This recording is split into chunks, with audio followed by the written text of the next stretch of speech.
que moo di am na ni fa nga xam ni it mooy office national bu lutte contre la corruption exactement alors donc taf bi moom spécial Mansour Faye tontu na quoi qu'on puisse dire li nga xam ne que moo di ses détracteurs entre guillemets parce que sànq doon na ko wax que ni am na ñoo xam ne duñ wuyu te itam dañuy porter plainte ki nga xam ne que moo di Mansour Faye réponse bi nga xam ni itam indi na ko si allant dans ce sens tout d'abord nee na il ne fait l'objet d'une aucune poursuite nee na kenn toppee ko si dara ki nga xam ne que mu di Mansour Faye loolu la déclaré exactement tey jii fa nga xam ni it mooy Radio Futurs Médias ginnaaw ba daal publier exactement le rapport OFNAC 2022 dans lequel il a été cité dans l'affaire de la gestion des fonds du Covid-19 le beau-frère de l'ex-chef de l'État a tenu se défendre nee na deful dara donte sax rapport bi cité na ko si nga xam ne que mu di Covid bi li nga xam ni itam noonu la joxee marché bi job si te ay otoom di doon yàpp mbalit ñu si def li nga xam ne moo di ay ceeb waaye itam li nga xam ni itam noonu la ko joxee l'entreprise HM bi nga xam ni itam bindul si registre APIX SA ba daal di war a mën a bénéficier aussi marché fii Sénégal Mansour Faye moom mi ngi estimer que ni parce qu'il n'y a rien à signaler moo tax demul fa nga xam ni itam avant Macky Sall di wàcc pour wuyu ji lu nu mel parce que neen il n'y a rien à signaler. Il n'a jamais été appelé ni convoqué ni entendu par quelconque entité rapport yi nag balaa ñu koy génnee arfan il faut ñu déglu loo yaa def wala defoo Mansour Faye nee na kenn musu koo woo si dara kenn musu koo déglu surtout li nga xam ne que mu di Covid-19 bi jamais ni par l'OFNAC ni par la Cour des comptes ni aucune autre institution jamais appelé jamais entendu jamais convoqué musuñu ko woo musuñu koo déglu musuñu ko woolu pour ñu daal di koy war a mën a gëstu si li nga xam ne que mu di Covid bi donc le pourquoi ñu koy takkal turam d'après ba tey Mansour Faye fa nga xam ne it mooy Zaanouk Saint-Louis nekk li nga xam ne que moo di maire ba nee na la seule entité qui en a fait à ma connaissance c'était la Cour des comptes sur de supposées surfacturation qui n'existait pas nee na kenn rek moo ko def peut-être muy la Cour des comptes si facturation yi nga xam ni itam peut-être doo jàpp ni si amaloon na ko Mansour Faye ne loolu mësta am mu daal jàpp ni aussi le référentiel évoqué par le vérificateur était arrêté de 2013 qui était donc en 2020 donc en aucune façon il ne peut y avoir de surfacturation jàpp na ni mënul am li nga xam ne que moo di facturation à part de cela séddale na li nga xam ne que moo di ceeb bi si Covid bi kenn woowlu ko kenn dégluwu ko il ne fait l'objet d'aucune poursuite ou de contrôle donc pourquoi ñu koy citer exactement ci rapport bi en tout cas yi fi am na li nga xam ne que moo di ute parce que Mansour Faye nee na su nga ko woowee du dem arfan te ku ko wax mu porter la plainte donc tey mu ne tey kenn woowu ko kenn convoqué ko parce que moo waxoon nañ du dem foofu laa bëgg a ñëw convocation dugoon na ñëpp doo ci wax mu ne du dem xam nga Mansour Faye il faut que mu xam ni que ñu muy waxal ay nit lañu comme ñoom foofu laay njëkkee d'abord gis nga Mansour Faye lu muy wax ni ci son communiqué là il faut que mu xam ni que ñu muy waxal ni sénégalais yu muy waxal ni gënu leen intelligent gënu leen jàng gënu leen xam yoon gënu leen xam quoi que ce soit yow boo taxee ne la yow kenn woowu la du Mansour Faye la ñu woowoon fii ba mu ne moom du dem à sa qualité de ministre loolu ñun dañ ko fàtte. mu ne du dem waxoon na Mansour Faye woowuñu ko fii ba mu ne moom du dem à sa qualité de ministre moom sañ naa taxaw dina ne moom kenn woowu ko il faut qu'il arrête. di discréditer OFNAC. donc il faut qu'il arrête.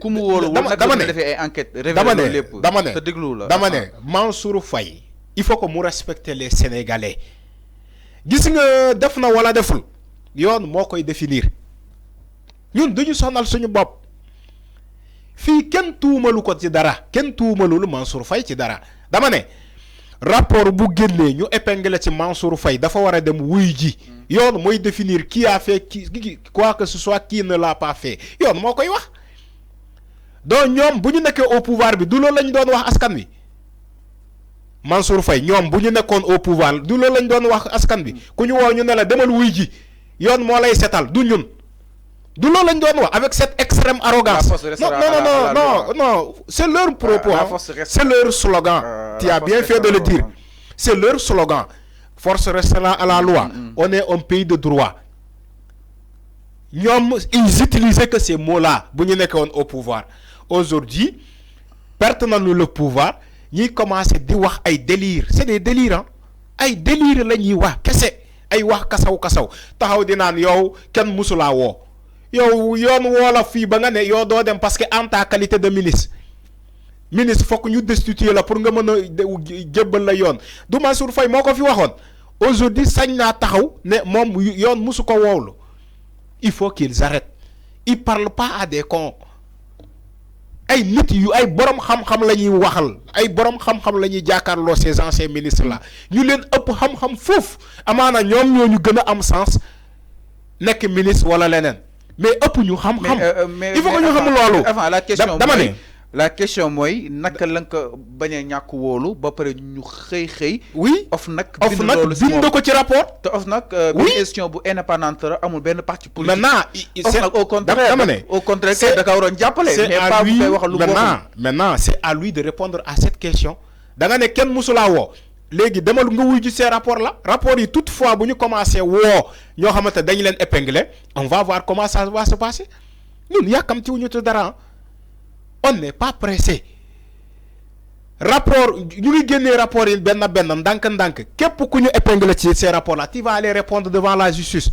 maintenant justice mooy définir ndax def nga wala defoo c'est pas nga taxaw ci média yi jël micro wala di bind ay tweet loolu amul solo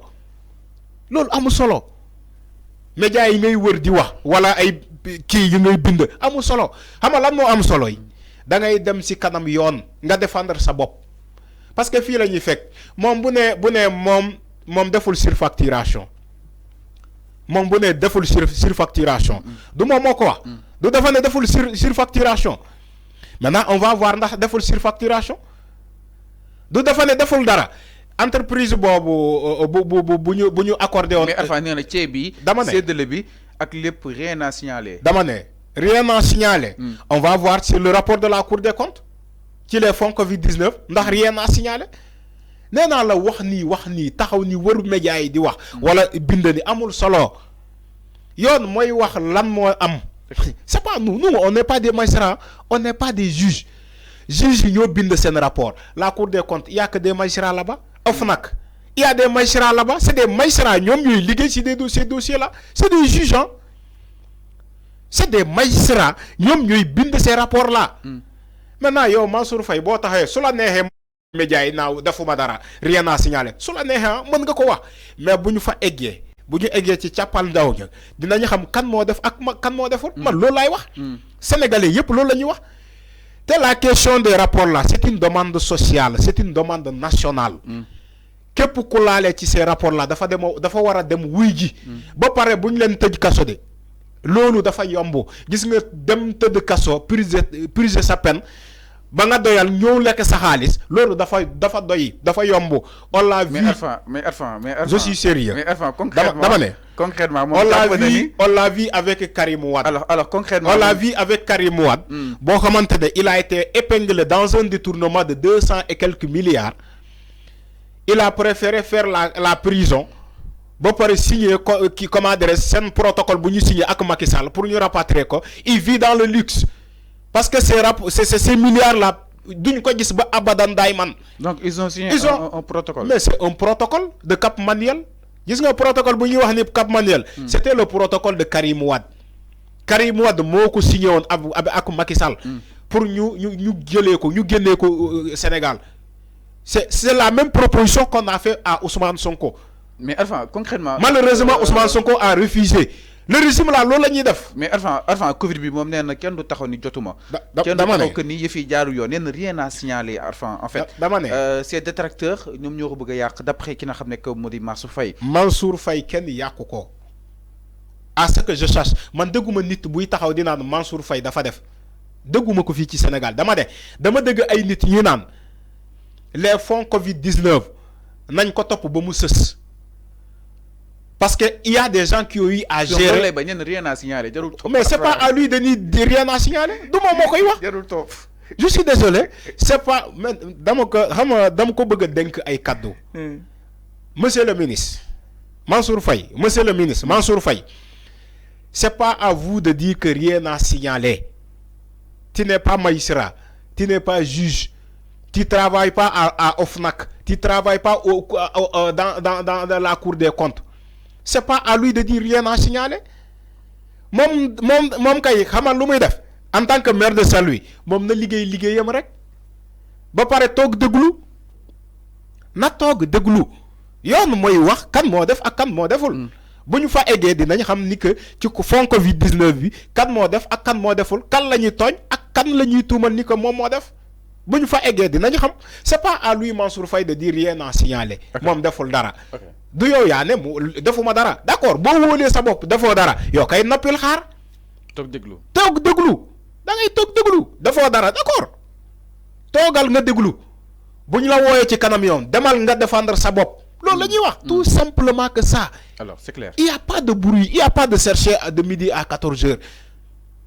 Tu peux pas gérer cet argent xaalis bu toll noonu ci Covid 19 bi ba pare ñu bàyyi la nii nga ne non defuma ñu yem ñi ci ay kaddu nii deful dara mais non dañuy topp affaire yi ba mu sës. On a vu des gens octroyer des marchés yoo xamante ne dañu ne ñoom ils étaient pas habilités à avoir ces marchés là. Mais Diop si ci ay marché yaa ma ne parce que xarit buur la il faut que ñu jox la marché. loolu moo amoon ci Covid 19 dama ne Diop si man maa fi taxaw ne la ces camions là n'étaient pas de commodité pour transporter du riz pourtant moom la ñuy jox ce marché là marché bi moom la ñu ko jox le marché des transports des vivres mais moom moo ko gagné. moom moo ko gagné woon pourtant amoon des camions yoo xamante ne ñoom loolu mooy seen métier gagné wuñu sa marché la ñu jox ko Diop si. mais FM xam na marché yooyu yàgg naa exister Sénégal loolu il faut mu daj nag marché yaa ma neexee. HM bu ñuy wax est-ce que bind nañ ko ci le registre commercial. APIX. maanaam xaalis bi muy dugal yow du duggaat si réew mi. mais loolu laa la wax. est-ce que APIX boo demee APIX est-ce que relevé nañu cette entreprise là. D'après OFNAC nee na HM bindul si société. dama ne ñun dañoo xam lu ñu xam gis nga lii nii HM lu ñuy révélé ci HM boo ko waxee woon ci jamono Macky Sall ñu tëj la. gis nga jamono HM gis nga xam ni déjà les gens du OFNAC question il y a des journalistes yoo xam dañuy def enquête approfondie ci wàllu moowu ba ñu gis que la société HM l'entreprise HM n'est pas inscrite dans le registre donc de l'APIX. gis nañu ko mais ci jamono Macky Sall mënuñu ko woon wax dañ leen di tëj dañuy ne foo jëlee information bi et aussi recherche de documents administratifs. vu que documents yi vu que yëf yi déclassifié gu ñoo gën exactement rapport yi. voilà pourtant Mansour Faye moom mu ngi wax ni deful dara kan moo octroyé ces marchés là à HM kan moo jox HM ce marché là. 69 milliards oui les 69 milliards kan moo ko jox l'entreprise HM. Est-ce que Mansour Faye mën na expliquer les Sénégalais kan moo jox les 69 milliards à HM l'entreprise là moom ak Macky Sall kan moo ñuy expliquer ce pourquoi là foofu la ñuy waxee xam nga débat bi duñ ko personnaliser ci simple fait Mansour Faye mais les sociétés là on veut savoir les sociétés là les entreprises kan moo leen jox marché boobu. foofu la ñuy waxee Serigne Fallou. ok alors c'est clair alors donc taf ñu jàll si ki nga xam ne moo di Guy Marius Sagna